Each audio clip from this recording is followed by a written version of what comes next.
Plan your next summer escape with Grand Royal Tours. MCR Pure Cotton Club, formals and casual shirts. ரகங்கள் பலவிதம், ஒவ்வொன்றும் உலகத்தரம். தமிழக உற்பத்தியில் உங்கள் அனுஜ் ஸ்டைல்ஸ். விஜய் மட்டும் அன்னைக்கு சப்மிட் பண்ணல அஃபிடவிட். முதல்வர் ஸ்டாலின் மனு தாக்கல் பண்ணியிருக்காரு. அதே போல் நிறைய பேர் பண்ணியிருக்காங்க. ஆனால் யாரதையும் எடுக்காமல் வெறும் விஜய் மட்டுமே குறி வச்சு எடுக்கிறதுன்றதே அதனுடைய உள்நோக்கம் தெளிவாகிறது. நான் 5 வருஷம் துணை முதல்வர், 5 வருஷம் முதல்வர், 10 வருஷம் சீஃப் மினிஸ்டர் லெவலில் இருந்திருக்கிறவர் எவ்வளோ காமிச்சிருக்கார் மு.க. ஸ்டாலின்? மொத்தமே 6 கோடி, பரம ஏழை. அந்த 6 கோடியில் சொத்து விவரம் சொல்லியிருக்கிறவர் 4 கோடி காரில் போயிட்டுருக்காரு. இவங்க பல லட்சம் கோடியை கொள்ளை அடித்து வச்சு பினாமி பேர்லேயும் அவன் பேர்லேயும் மாற்றி அவங்க சட்டத்தின் சந்து பொந்துகள் எல்லாம் உள்ளே போய் ஆடிட்டுருங்க. அதுக்கு தானே இருக்காங்க. அவங்கள வச்சு எங்களுக்கு இதுதாங்க எங்கள் பேரில் இருக்குது, சொந்த வீடு இருக்குதான்னு கூட தெரியல. பாவம். அரசியல்வாதிகள் எப்பவுமே சொந்தமாக கார் இல்லைன்னுவாங்க, சொந்தமாக எங்களுக்கு வீடு இல்லைன்னுவாங்க. ஆனால் அவங்க பார்த்தீங்கன்னா குபேர வாழ்க்கையை வாழ்ந்துட்டு இருப்பாங்க. இதெல்லாம் எங்கேருந்து வருது? பெரம்பூரில் அவர் மனு தாக்கல் பண்ணிவிட்டு கூட்டம் பேசிட்டு முறையாக போலீஸை ஏற்பாடு பண்ணி கொடுத்தது போனார். கொளத்தூர் தொகுதியில் நுழைஞ்சார். அவ்வளோ மக்கள் கூட்டம். எங்கே போலீஸே காணாம? நீங்கள் அனுமதித்த இடத்துல அனுமதித்த நேரத்தில் தான் அவர் அந்த கொளத்தூர் தொகுதியில் பிரச்சாரத்துக்கு வராரு. ஏற்கனவே அவர் ஒய் கேட்டகரி பாதுகாப்புள்ள ஒருவர். அப்போ நீங்கள் காலையில் மனு தாக்கல் பண்ண ஸ்டாலின் அவர்களுக்கு 200 போலீஸு, 2000 போலீஸு, வாலண்டியர்கள்லாம் கொடுக்குறீங்களா? விஜய்க்கு ஒரு 100 போலீஸ் அங்கே போட்டிருக்க வேணாமா? விஜய் 300 பேருக்கு மேலே இங்கே சேர்த்துருக்க கூடாதான்.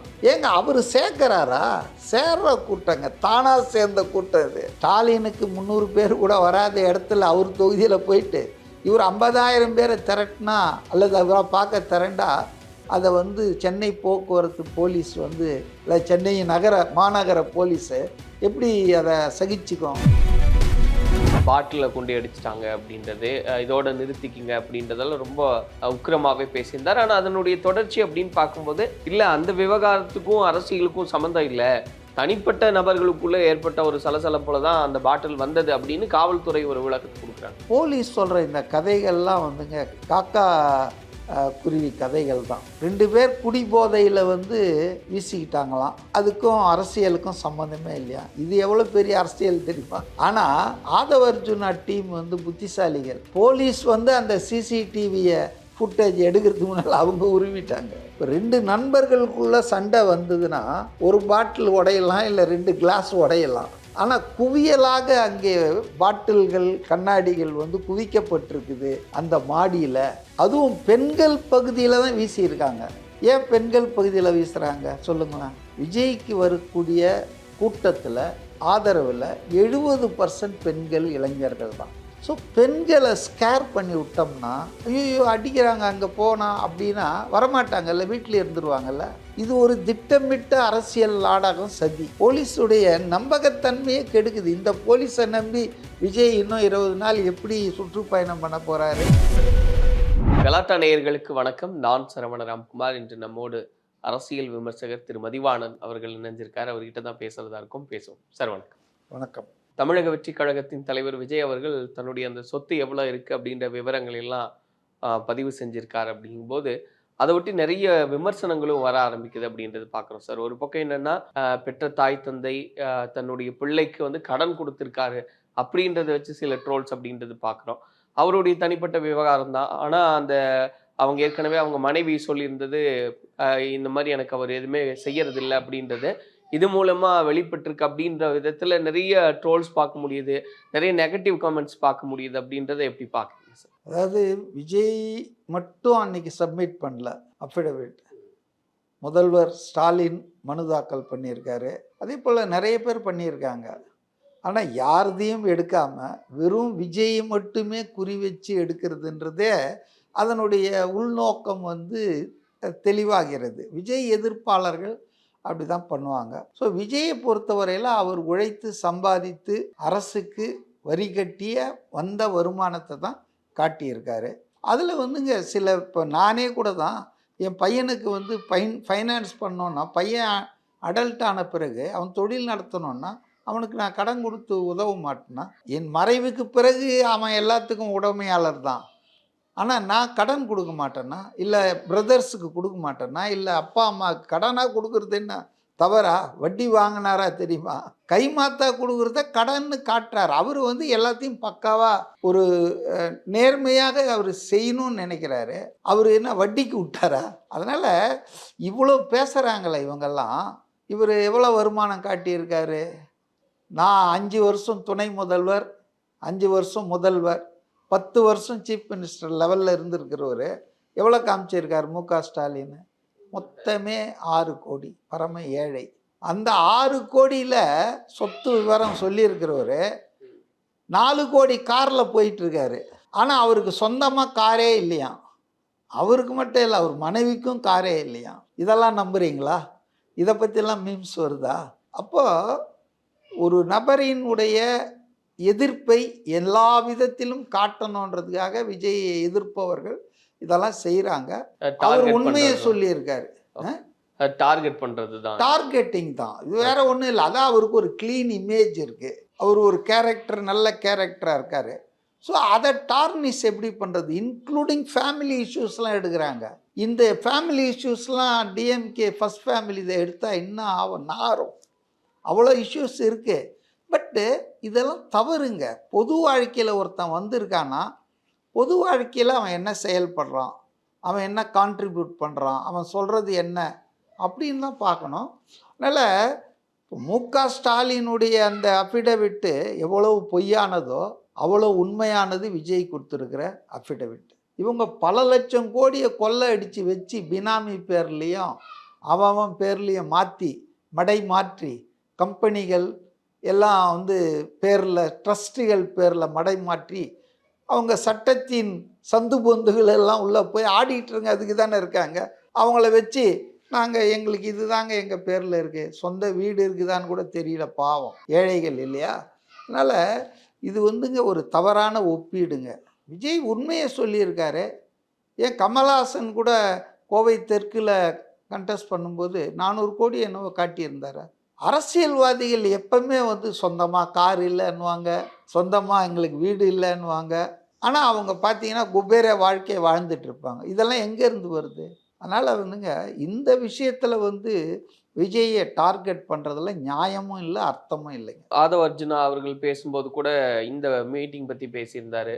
பாட்டிலில் கொண்டு அடிச்சிட்டாங்க அப்படின்றது, இதோட நிறுத்திக்கிங்க அப்படின்றதெல்லாம் ரொம்ப உக்கிரமாகவே பேசியிருந்தார். ஆனால் அதனுடைய தொடர்ச்சி அப்படின்னு பார்க்கும்போது, இல்லை அந்த விவகாரத்துக்கும் அரசியலுக்கும் சம்மந்தம் இல்லை, தனிப்பட்ட நபர்களுக்குள்ளே ஏற்பட்ட ஒரு சலசலப்புல தான் அந்த பாட்டில் வந்தது அப்படின்னு காவல்துறை ஒரு விளக்கத்தை கொடுக்குறாங்க. இந்த காவல்துறைக்கிட்ட நீங்கள் வேற என்ன விளக்கத்தை கொடுப்பீங்க? அதாவது டாக்டர் பட்டம் கருணாநிதி அவர்களுக்கு தருவது எதிர்த்து அண்ணாமலை யூனிவர்சிட்டி மாணவர்கள் போராடினாங்க. அதை எதிர்த்து காவல்துறை தடியடி பண்ணி உதயகுமார் என்ற ஒரு இளைஞன் செத்துட்டான். கிணத்துல விழுந்து செத்துட்டான்னாங்க. தடியடியில் தான் செத்தான். அவன் எடுத்துட்டு வந்துட்டு அடையாளம் காட்டும் போது அவங்க அப்பாவை கூப்பிட்டு வந்தாங்க. இது என் மகன் உதயகுமார் இல்லைன்னு சொன்னார். அப்பாவை பிள்ளையுடைய இல்லைன்னு சொல்ல வச்ச போலீஸ் தானே தமிழ்நாடு போலீஸு. அதனால் தமிழ்நாடு போலீஸ் என்பது இன்னமும் வந்து தேர்தல் நடத்தை விதிகள் அமுலில் வந்து விட்டன. இப்போ நமக்கு எஜமானர்கள் தேர்தல் ஆணையம் தான் என்பதை உணர்ந்ததாக தெரியல. நான் இந்த விஷயத்துக்கு அப்புறம் வரேன். பெரம்பூரில் அவர் மனு தாக்கல் பண்ணிட்டு கூட்டம் பேசிட்டு முறையாக போலீஸை ஏற்பாடு பண்ணி கொடுத்தது போனார். கொளத்தூர் தொகுதியில் நுழைஞ்சார். அவ்வளோ மக்கள் கூட்டம், எங்கே போலீஸே காணாம. நீங்கள் அனுமதித்த இடத்துல அனுமதித்த நேரத்தில் தான் அவர் அந்த கொளத்தூர் தொகுதியில் பிரச்சாரத்துக்கு வராரு. ஏற்கனவே அவர் ஒய் கேட்டகரி பாதுகாப்புள்ள ஒருவர் இல்லையா விஜய்? அப்போ நீங்கள் காலையில் மனு தாக்கல் பண்ண ஸ்டாலின் அவர்களுக்கு 200 போலீஸு 2000 போலீஸு வாலண்டியர்கள்லாம் கொடுக்குறீங்களா? விஜய்க்கு வந்து ஒரு 100 போலீஸ் அங்கே போட்டிருக்க வேணாமா? இவ்வளோ கூட்டமே இல்லை ஸ்டாலினுக்கு.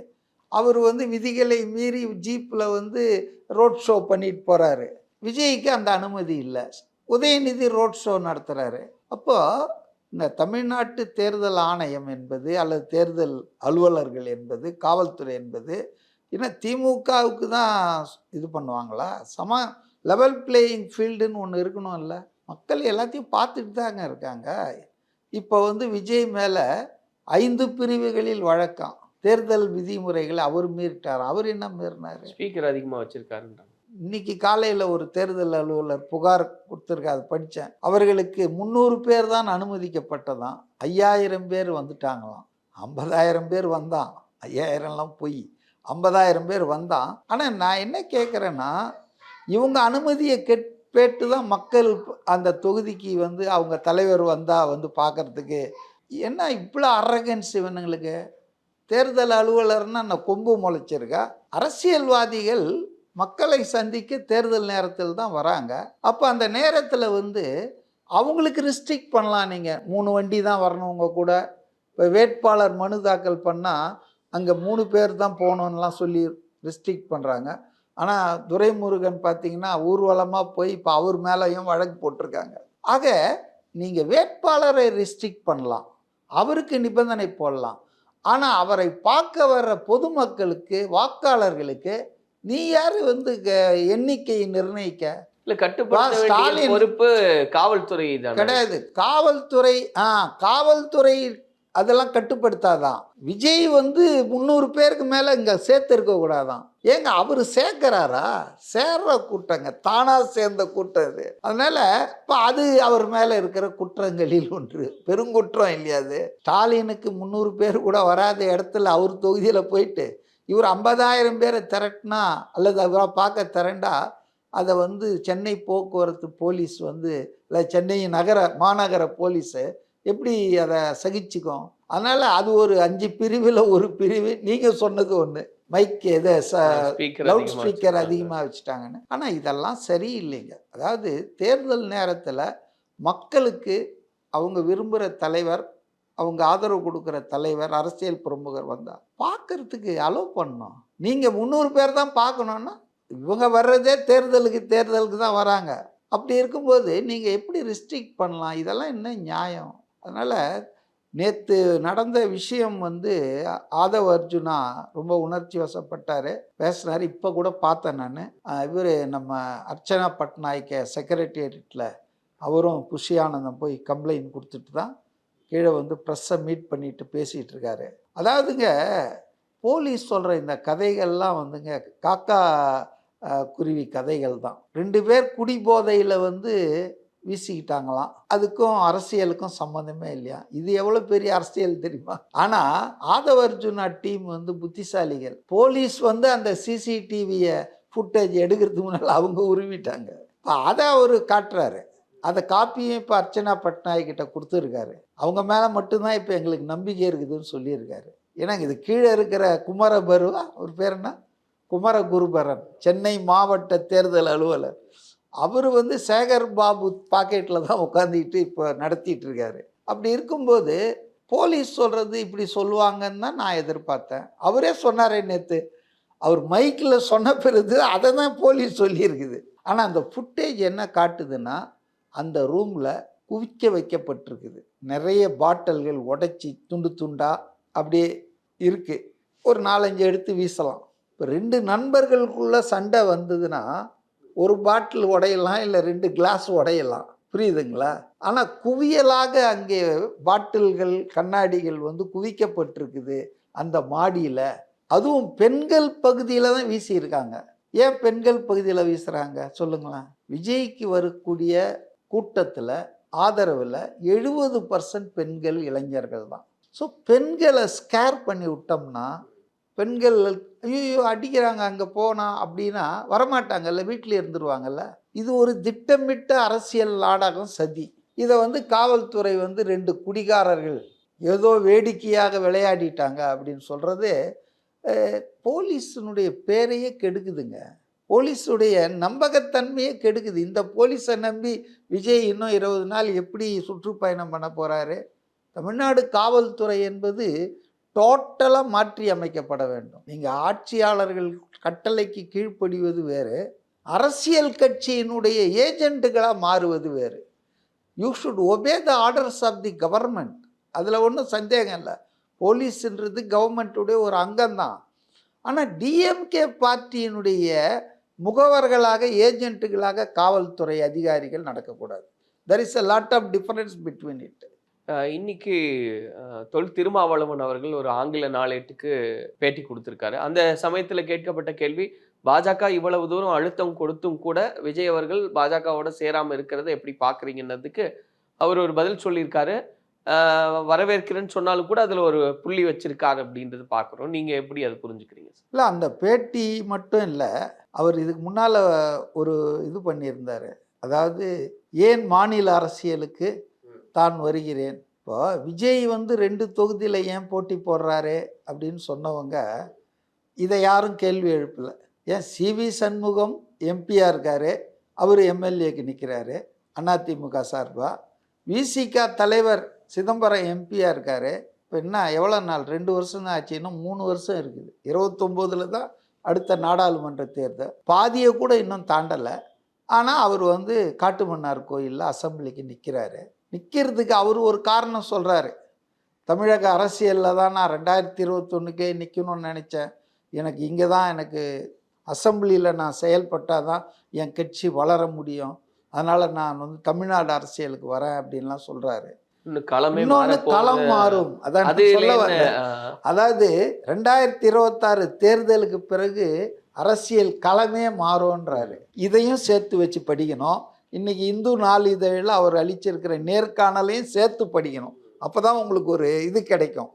இந்து நாளிதழில் அவர் இன்னைக்கு அவருடைய நேர்காணல் என்ன பப்ளிஷ் ஆகிருக்குன்னா, திமுக ஒருவேளை ஜெயித்தாலும் பாஜக அதை ஆள விடாது, மகாராஷ்டிராவில் மற்ற மாநிலங்களில் பண்ண மாதிரி 2ஆ உடைச்சிரும்.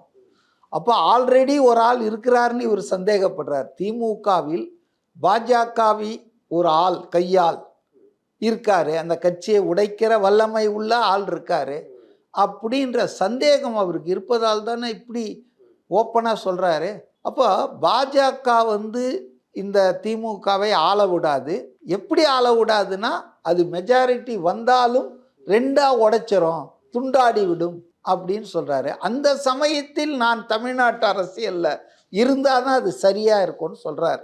ரைட், அது அவருக்கு தெரிஞ்சிருக்கலாம், அவர் யூகிக்கலாம், அவருடைய அரசியல் கணிப்பாக இருக்கலாம், நம்ம ஒன்றும் சொல்ல முடியாது அந்த மாதிரி. ஆனால் என்னுடைய ரீடிங் என்னன்னா, அவர் ரொம்ப கூலாக சில விஷயங்களை செய்கிறாரு. அதாவது வந்து அவருடைய அந்த அரசியல் முடிவு, இந்த காட்டுமன்னார் கோயில் வேட்பாளர் பட்டியல் வெளியிட்டாங்க இல்லையா, விசிகால 4 சிட்டிங் எம்எல்ஏல 3 பேரை தூக்கி தூரம் போட்டாங்களாம் என்ன போட்டாங்க.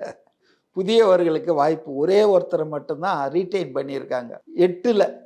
அதாவது உங்களுக்கு 4 தான் கிடைச்சின்னா கூட பரவாயில்ல, உங்களுக்கு 8 கிடைச்சிருக்கு. மற்ற கட்சிகளுக்கெல்லாம் 2-1 குறைச்சிருக்கும்போது உங்களுக்கு மட்டும்தான் 6லேருந்து 8 வந்து 2 ஏற்றி கொடுத்துருக்காங்க. அப்போ சிட்டிங் எம்எல்ஏ வந்து நீங்கள் ரீட்டைன் பண்ணுறதுக்கு உங்களுக்கு ஒரு பிரச்சனையும் இல்லை.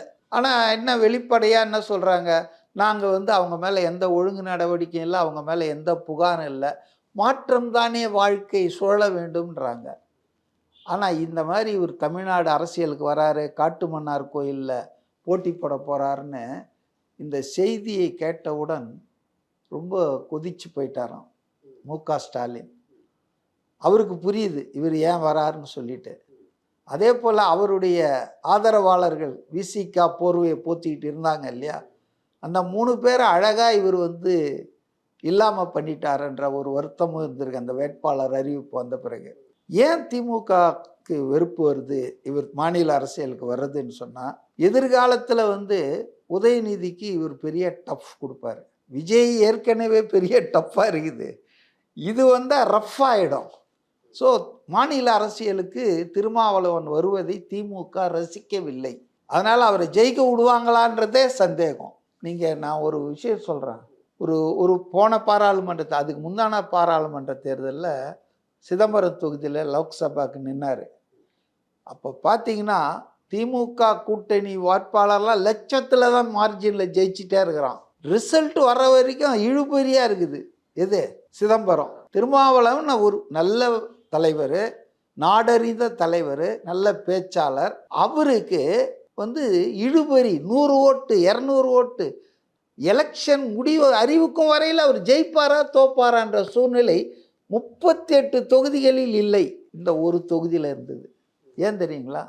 திமுக அங்கே அவரை குறி வச்சாங்க, அவர் ஜெயிக்கக்கூடாது ஏன்னா அவர் ஜெயிச்சா உதயநிதிக்கு ஒரு சவாலாக ஆயிடுவார், அரசியலில் பெரிய ஆள் ஆவார், அவரை தோக்கடித்து அங்கேயே உட்கார வைக்கணும், உங்களுக்கு மக்கள் ஆதரவு இல்லைன்னு சொல்லணும்னு நினச்சாங்க.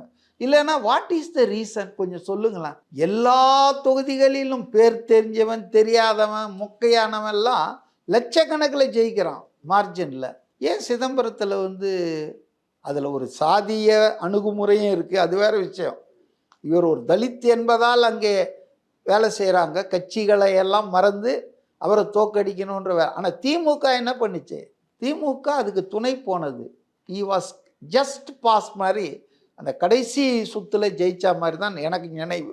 ஸோ திமுகவுக்கு எப்பவுமே திருமாவளவன் மேலே வர்றதோ அவர் உயர்வு பெறுவதோ ரசிக்காது. ஸோ காட்டுமன்னார் கோயிலில் அவங்க என்ன நிலை எடுப்பாங்கன்னு நமக்கு தெரியாது.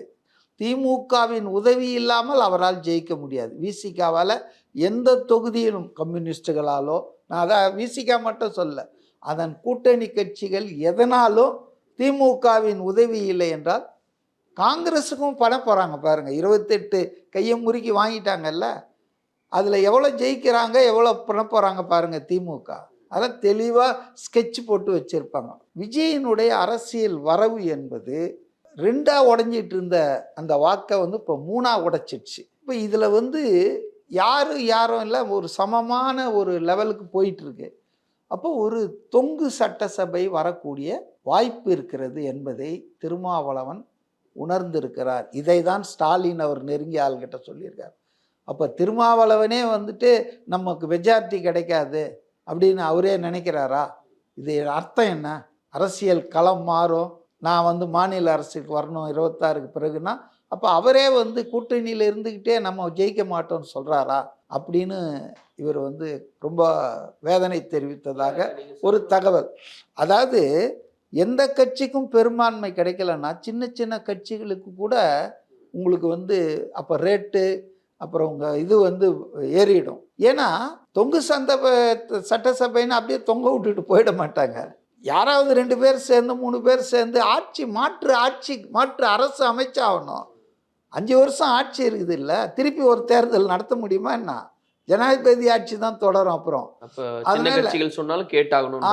அதனால அப்படி ஒரு சூழல் வரும். அப்போ வரும்போது அவருக்கு 2 ஆப்ஷனும் ஓப்பனாக வைக்கிறாரு. திமுக என்பது இன்னைக்கு பேசலாம், தனி கட்சி ஆட்சி தான், நாங்கள் மட்டும்தான், கூட்டணி கட்சிகளுக்கு அதிகாரத்தில் இடம் கொடுக்க மாட்டேன்னு. உனக்கு அதிகாரமே இல்லைன்னா யூ ஆர் நாட் கலைஞர் கருணாநிதி. காங்கிரஸையும் பாமகவையும் வெளியே வச்சுட்டு மைனாரிட்டி அரசு ஆட்சி பண்ணார் பாருங்க, 96 சட்டமன்ற உறுப்பினர்களை வச்சுக்கிட்டு.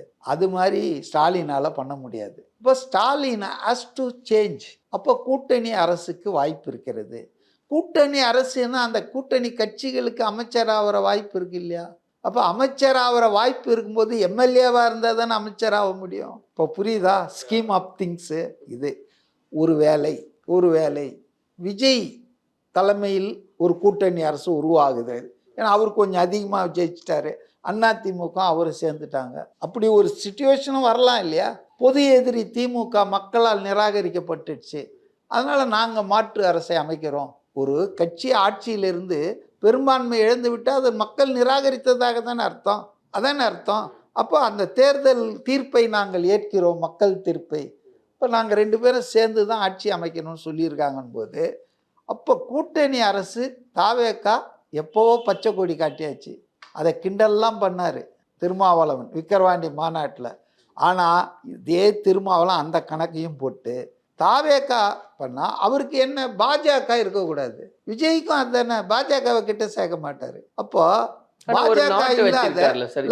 பாஜக இல்லாத ஒரு கூட்டணி அரசு தாவேக்கா தலைமையில் வந்தாலும் பங்கெடுக்கலாம், இல்லை அதிமுக தலைமையில் வந்தாலும் கூட பங்கெடுப்பார். அவர் தான் சொல்லியிருக்காரு, எனக்கு அதிமுக ஒன்றும் பிரச்சனை, அவங்க பாஜகவில் இருக்கிறது தான் பிரச்சனைன்னு. ஸோ எல்லா கதவுகளையும் அவர் ஓப்பன் பண்ணி வச்சுட்டு தன்னுடைய கட்சியை அடுத்த கட்டத்துக்கு நகர்த்துவதற்கு அதில் அவருக்கு ஏதாவது இருக்கணும்னு நினைப்பார்ல. இப்போ விசிகானா திருமாவளவன் தான், திருமாவளவன் உயர்ந்தால் விசிகா உயரும் இல்லையா?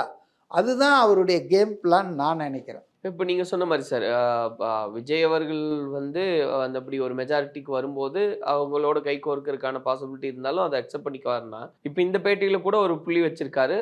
இன்னைக்கு அவர் நிராகரிக்கிறாரு. ஆனா பின்னாடி மாறலாம் இந்த கணக்குகள். விஜயும் அதுக்கு ஆட்படுவார் அப்படின்ற பொருள்படும் விதத்துல தான் நான் சொல்றாரு. அங்கேயும் ஒரு full stop இல்ல அவர் வைக்கிறாரு. என்ன சொல்றாருன்னா, நான் வேணா படிக்கட்டுமா அத? அவர் என்ன சொல்றாருன்னா, வரவேற்கிறார். இவ்வளவு அழுத்தங்களுக்கு பிறகும், பாஜகவின் அழுத்தங்களுக்கு பிறகும் விஜய் வந்து அவர் வந்து அந்த அணியை போகாததும், அந்த அணிக்கு எதிராக இருப்பதும் வரவேற்கத்தக்க நல்ல முடிவு அப்படின்னு தான் சொல்றாரு. அவர் டவுட் இது வந்து நடந்தது, அவருடைய கற்பனையில் அடுத்தது சொல்றாரு. இது ஒரு தற்காலிகமாக கூட இருக்கலாம், பின்னாளில் இது மாறலாம். இதெல்லாம் ஏசியங்கள். நடந்ததை பற்றி அவர் சொல்றது ஓகே, பின்னாளில் நடக்கலாம். ஏன்னா ஒரு திமுக கூட்டணியில் இருந்துக்கிட்டு தேர்தல் நடக்கிற நேரத்தில் விஜயை பாராட்டினார்னா, இப்போ ஏற்கனவே தமிழ்நாடு பகுஜன் கட்சி தலைவி அந்த நம்ம ஆம்ஸ்ட்ராங்குடைய மனைவி அதிமுக அலையன்ஸில் நிற்கிறாங்க திருவிக நகரில். அதை இவர் வந்து வரவேற்கிறேன், அவர்களுக்கு பாதுகாப்பு தேவை அப்படின்னா டிஎம்கேக்காரங்க ரசிப்பாங்களா? இதை என்னையா நினச்சிட்டு இருக்காரு? நம்ம கூட்டணியில் இருக்கிறார், அதிமுகவில் வந்து அதை கொடுத்துருக்காங்க, அது வந்து அவங்களுக்கு பாதுகாப்பான தேவை தான், அது நல்ல முடிவுன்றாரு. கூட்டணிக்குள்ள இருந்துட்டு என்ன இப்படி பேசுறாருன்ற ஒரு சலசலப்பு வரும். இல்லை அதையாவது ஒரு தலித்து அது இதுன்னு சொல்லி சமாளிச்சுக்கலாம். விஜயை வந்துட்டு வரவேற்கிறேன்னு சொன்னதே பெரிய விஷயமா நான் நினைக்கிறேன். அதுக்கு அடுத்தது வந்து இல்லை அவர் உறுதியான பாஜக எதிர்ப்பை நான் பாராட்டுறேன்னாருன்னா கதை முடிஞ்சுது. அதனால அவர் ஒரு புள்ளி வைக்கிறாரு. நிறைய மாறுபாடு இருக்குன்னு பாக்கணும் சார். ஏன்னா கடந்த காலங்களில் திருமாவளவன் அவர்கள் பேசினது பாஜக பெற்றெடுத்த பிள்ளைகள் தான் விஜயும் சீமானும்னே பேசினாரு. ஆனா இப்ப அப்படியே அதை மாத்தி பேசி இருக்கிறார். எல்லாருடைய பேச்சும் மாறும். மே மாசம் 4ஆம் தேதிக்கு அப்புறம் பாருங்க, எல்லார் பேச்சும் மாறும். தம்பி விஜய் தானே, இப்போ சீமானை வந்து இன்னும் தம்பி விஜய் தானே சொல்லிட்டு இருக்காரு. அதனால வந்துங்க தமிழக அரசியலில் இது எல்லாம் நம்ம பேசின எல்லாத்துலேயும் நட்ஸெல்லாம் ஒரு நிமிஷம் சொல்கிறேன். 2026 திருமாவளவன் சொல்லது போல தமிழ்நாடு அரசியல் களம் மாறப்போகுது. நிச்சயமாக ஒரு தொங்கு மந்திரி சபையோ தொங்கு சட்டசபையோ அல்லது திமுக அல்லாத கட்சிகள் தாவேகாவோ அதிமுகவோ ஆட்சி அமைக்கிற, தனித்தோ கூட்டணி வச்சு ஆட்சி அமைக்கிற ஒரு சூழல் தான் வரும். திமுக மறுபடியும் ஆட்சிக்கு வரவே வராது. அந்த அளவுக்கு மக்கள் சாபத்தை அது வாங்கியிருக்கு. ஒரே ஒரு உதாரணம் சொல்கிறேன். செந்தில் பாலாஜி கரூர் கிங்குன்னு சொல்லி பேர் எடுத்தாள். இப்போ ஏன் அவர் கரூரை விட்டு கோயம்புத்தூர் தெற்கு ஓடி இருக்காரு? இத்தனைக்கும் அவரை எதிர்த்து போட்டி போடுற தாவேகா வேட்பாளர் சாதாரண ஆள், மதியழகன், ஒரு சாமானியர். இவர் பல லட்சம் கோடிகள் அடித்து வச்சிருக்கிற ஆள். ஆனால் அவருக்கு தெரியுது, நான் சொந்த ஊரில் சொந்த தொகுதியில் அண்டா குண்டா அப்பப்போ கொடுத்துன்னு இருக்க தொகுதியிலே தன்னால் ஜெயிக்க முடியாது, அந்த அளவுக்கு சாபம் இருக்குது. அதனால் சேஃபாக ஒரு தொகுதி கிடைச்சா போயிடலாம். அப்போ இன்னைக்கு திமுகவில் இருக்கிற சீனியர்களுக்கே தெரியுதுங்க விஷயம், எவ்வளோ செலவு பண்ணாலும் ஜெயிக்க முடியாதுன்றது. இப்போ திருமாவளவன் எவ்வளோ வருஷமாக அரசியல் பார்க்குறாரு, அவருக்கு எவ்வளோ இடங்களுக்கு போகிறாரு. நேற்று கம்பேர் பண்ணுறாங்க, நான் கூட சொன்னேன் அன்கம்பேரபிள்னு சொன்னேன். இந்த பக்கம் ஸ்டாலின் ஓப்பன் ஜீப்பில் போகிறார் மனு தாக்கல் பண்ணுறதுக்கு, அங்கே எவ்வளோ கூட்டம் இருக்குது. இந்த பக்கம் விஜய், ஒப்பிட முடியாதுங்க. இப்போ இவர் முதலமைச்சராக இருக்கலாம், முன்னாள் முதலமைச்சர் மகன்றதால் தான் இவர் வந்தார். இவர் ஒன்றும் தனியாக கல்லுக்கெல்லாம் கட்டி வரல, யாரோ கட்டின வீட்டில் தான் இவங்கெல்லாம் குடியிருக்காங்கன்னு விஜய் சொன்னார். அது மு.க. ஸ்டாலினுக்கு பொருந்தும், எடப்பாடிக்கும் பொருந்தும். ஆனால் இது விஜய் தானே செங்கலாக உருவாக்குற மாளிகை. இப்போ இவர் செல்வாக்கு இதுக்கு கம்பேரே பண்ண முடியாது. இது ஏதோ எஸ்டாப்ளிஷ்டு, இது வந்து உருவாக்கி இவர் தாங்க இதுக்கு பண்ணுறாரு. அதனால் க்ரௌடை காட்டுறாங்க, ஒப்பிடவே முடியாது, ஒப்பிடுவதே தவறு. அதுதான் என்னுடைய கருத்து. Plan your next summer escape with Grand Royal Tours. MCR Pure Cotton Club, formals and casual shirts. ரகங்கள் பலவிதம், ஒவ்வொன்றும் உலகத்தரம். தமிழக உற்பத்தியில் உங்கள் அனுஜ் ஸ்டைல்ஸ்.